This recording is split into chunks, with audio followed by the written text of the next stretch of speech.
बॉलीवुड की दुनिया में कैटरीना कैफ का नाम एक ऐसी अदाकारा के रूप में दर्ज है जिन्होंने भाषा और संस्कृति की सीमाओं को लांघकर भारतीय सिनेमा में अपना एक खास मुकाम हासिल किया। आज उन्हें हिंदी फिल्म उद्योग की सबसे सफल, लोकप्रिय और सबसे अधिक फीस लेने वाली अभिनेत्रियों में गिना जाता है। हालांकि जिस जगमगाती दुनिया को आज लोग पर्दे पर देखते हैं, उसके पीछे एक लंबा संघर्ष, कई अनसुनी कहानियां और ढेरों ऐसे अनकहे पहलू छिपे हैं जिनके बारे में बहुत कम लोगों को जानकारी है। कैटरीना कैफ का जीवन किसी फिल्मी प्रथा से कम नहीं रहा है। उनके जन्म, नाम, बचपन और करियर की शुरुआत से जुड़े कई ऐसे तथ्य हैं जो दर्शकों को हैरान करते हैं। उनकी पूरी जिंदगी एक महाद्वीप से दूसरे महाद्वीप और एक शहर से दूसरे शहर के बीच घूमती रही है, जिससे उनके व्यक्तित्व में विविधता और गहराई दोनों आई है। जन्म, असली नाम और बिखरा हुआ परिवार। कैटरीना कैफ का जन्म 22 जुलाई 1921 को ब्रिटिश हांगकांग में हुआ था। अधिकांश लोग उन्हें कैटरीना कैफ के नाम से ही जानते हैं, लेकिन उनका असली और पूरा नाम कैटरीना रोजमेरी टर्कोट। टर्कोट उनकी मां का सरनेम है। उनके पिता मोहम्मद कैफ कश्मीरी मूल के एक ब्रिटिश व्यवसायी थे, जबकि उनकी मां सुजैन टर्कोट एक अंग्रेज वकील और सामाजिक कार्यकर्ता हैं। कैटरीना जब बहुत छोटी थी तभी उनके माता पिता का अलगाव हो गया था। उनके पिता ने परिवार छोड़ दिया, जिसके बाद उनकी मां ने ही अकेले अपने 8 बच्चों का पालन पोषण किया। कैटरीना का परिवार काफी बड़ा है, जिसमें उनके अलावा 6 बहनें, Stephanie, Christine, Natasha, Melissa, Sonia और इसाबेल तथा एक बड़े भाई सेबेस्टियन टर्कोट हैं। पिता की अनुपस्थिति के कारण कैटरीना का अपने पिता से कभी कोई मजबूत रिश्ता नहीं बन पाया और बचपन में उन्होंने अपने पिता के स्नेह की कमी को हमेशा महसूस किया। बंजारा बचपन और होम स्कूलिंग का अनुभव। कैटरीना का बचपन किसी एक देश या शहर तक सीमित नहीं रहा। उनकी मां एक अंतर्राष्ट्रीय एनजीओ और सामाजिक संस्था से जुड़ी हुई थी, जिसकी वजह से उनके परिवार को हर कुछ महीनों या सालों में एक देश से दूसरे देश में बसना पड़ता था। हांगकांग में जन्मी कैटरीना ने अपने बचपन और किशोरावस्था का समय चीन, Japan, France, Switzerland, Poland, Belgium, हवाई और इंग्लैंड जैसे कई देशों में बिताया। इस लगातार यात्रा और देश बदलने की जीवन शैली का सबसे बड़ा असर उनकी औपचारिक पढ़ाई पर पड़ा। कैटरीना कभी किसी नियमित स्कूल में नहीं जा सकी। जब भी परिवार किसी नए स्थान पर जाता, स्कूल में दाखिला लेना और फिर कुछ समय बाद उसे छोड़ देना नामुमकिन सा हो जाता था। यही कारण है कि उनकी और उनकी बहनों की अधिकांश पढ़ाई होम स्कूलिंग के जरिए हुई। उनकी मां खुद उन्हें पढ़ाती थी और कई बार वे अलग अलग देशों में ट्यूटर रख लिया करती थी। इस अनोखी परवरिश ने कैटरीना को बहुत कम उम्र में ही आत्मनिर्भर और हर तरह के माहौल में लड़ने में सक्षम बना दिया।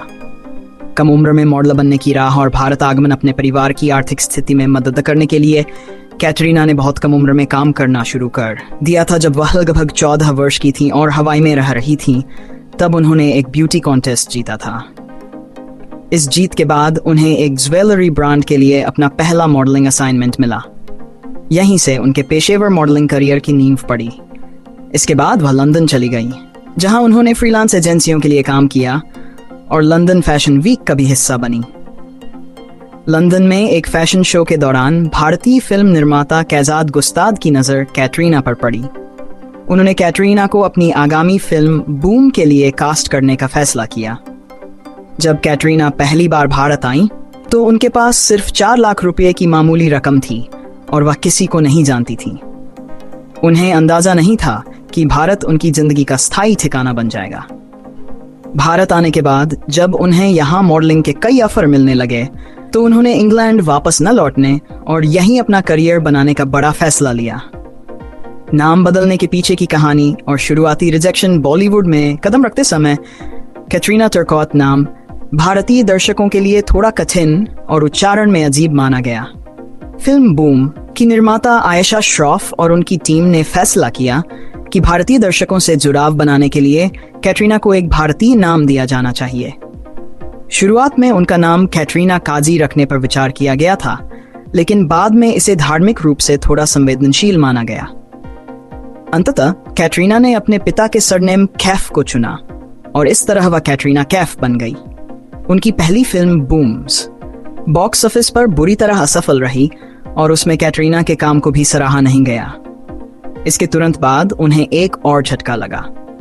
महेश भट्ट ने जॉन अब्राहम के साथ फिल्म साया के लिए कैटरीना को कास्ट कर लिया था और शूटिंग भी शुरू हो चुकी थी। लेकिन कैटरीना को उस समय हिंदी बिल्कुल नहीं आती थी और उनके डायलॉग्स में बहुत ज्यादा विदेशी लहजा था, जिसके चलते उन्हें बीच में ही फिल्म से बाहर कर दिया गया। इस बात से दुखी होकर कैटरीना बहुत रोई थी। तेलुगु सिनेमा से मिली नई दिशा और फीस का रिकॉर्ड, बॉलीवुड में शुरुआती रिजेक्शन के दौर में कैटरीना ने हार नहीं मानी और दक्षिण भारत का रुख किया। साल्दची चचे में उन्होंने प्रसिद्ध तेलुगु अभिनेता वेंकटेश के साथ फिल्म मल्लीश्वरी में काम किया। ये फिल्म बॉक्स ऑफिस पर बेहद सफल साबित हुई और उनके अभिनय को सराहा गया। दिलचस्प बात यह है कि इस तेलुगु फिल्म के लिए कैटरीना कैफ को लगभग 66 लाख रुपए की फीस दी गई थी।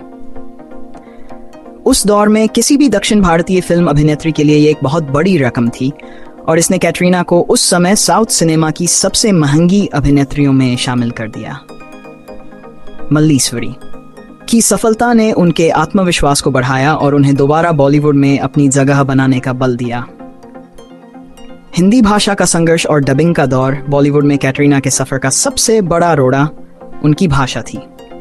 शुरुआत में उन्हें हिंदी बोलने, समझने और पढ़ने में भारी मुश्किलों का सामना करना पड़ता था। यही वजह थी कि उनकी शुरुआती कई फिल्मों जैसे मैंने प्यार क्यों किया, सरकार और हमको दीवाना कर गए में उनकी आवाज को डब किया गया था। आलोचक लगातार उनकी एक्टिंग और भाषा पर सवाल उठाते थे, लेकिन कैटरीना ने अपनी इस कमजोरी पर दिन रात मेहनत की।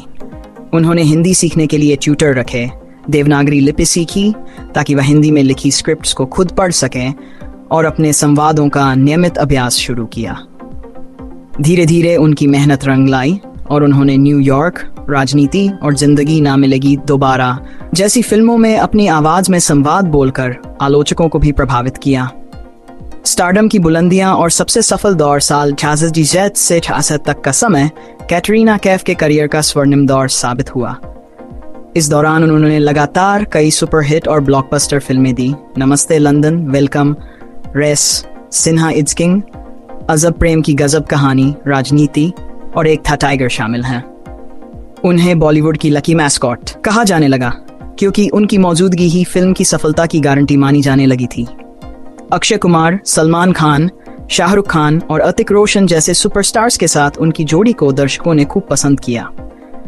इसके अलावा शीला की जवानी, चिकनी चमेली, कमली और काला चश्मा जैसे गानों में उनके डांस ने पूरे देश को उनका दीवाना बना दिया।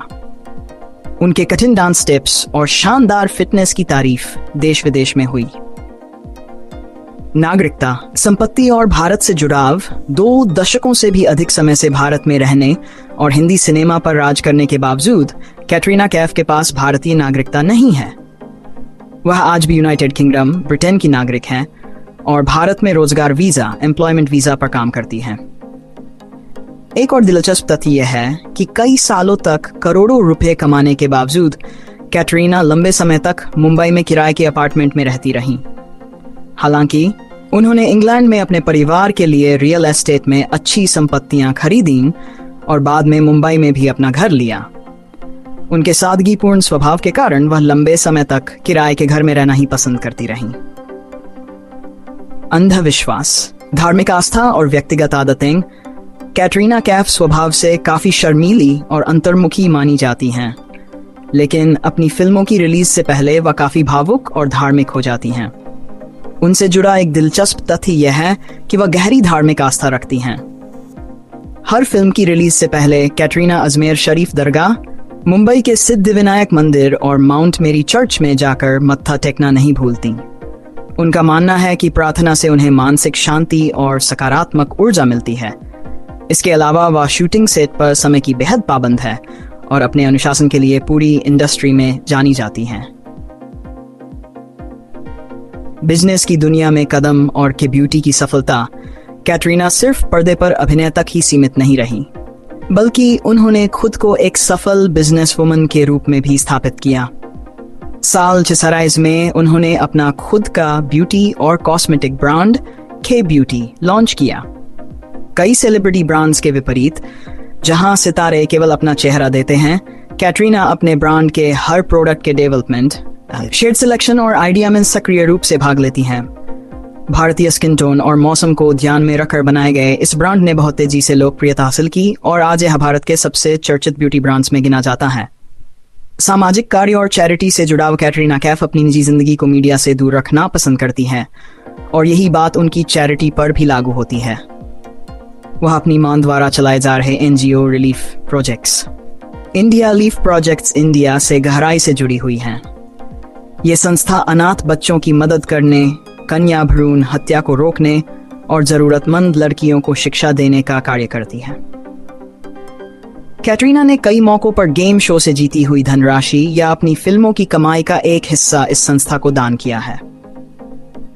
इसके अलावा वह समय समय पर भारत के विभिन्न हिस्सों में अनाथालयों और स्कूलों का दौरा करती रहती हैं। हालांकि वह इन कार्यों का प्रचार करना पसंद नहीं करती। प्रेम, रिश्ते और विक्की कौशल संग शाही शादी कैटरीना कैफ की लव लाइफ हमेशा से मीडिया की सुर्खियों में रही है, लेकिन उन्होंने भी अपने रिश्तों पर खुलकर ज्यादा बयानबाजी नहीं की। सलमान खान के साथ उनका रिश्ता और फिर रणबीर कपूर के साथ उनकी नजदीकी लंबे समय तक चर्चा का विषय रही। ब्रेकअप के कठिन दौर से गुजरने के बाद उन्होंने खुद को संभाला और अपने करियर पर पूरा ध्यान केंद्रित किया। साल हिजड़िए के आसपास उनकी जिंदगी में अभिनेता विक्की कौशल का प्रवेश हुआ। दोनों ने अपने रिश्ते को मीडिया और पापराजी की नजरों से पूरी तरह दूर रख। दिसंबर जुजेजी को दोनों ने राजस्थान के सवाई माधोपुर स्थित 6 सेंसेज फोर्ट बरवाड़ा में एक बेहद शाही लेकिन निजी समारोह में शादी कर ली। इस शादी में केवल परिवार के सदस्य और करीबी मित्र ही शामिल हुए। कैटरीना कैफ का जीवन इस बात का प्रतीक है कि यदि किसी व्यक्ति के भीतर लगन, कड़ी मेहनत और परिस्थितियों के अनुसार खुद को डालने की क्षमता हो तो वह भाषा, देश और संस्कृति की तमाम बाधाओं को पार करके सफलता की सबसे ऊंची मंजिल तक पहुंच सकता है। उनकी कहानी केवल एक सफल अभिनेत्री की नहीं, बल्कि आत्मविश्वास, धैर्य और निरंतर संघर्ष से अपने सपनों को सच करने वाली एक प्रेरणादायक महिला की कहानी है।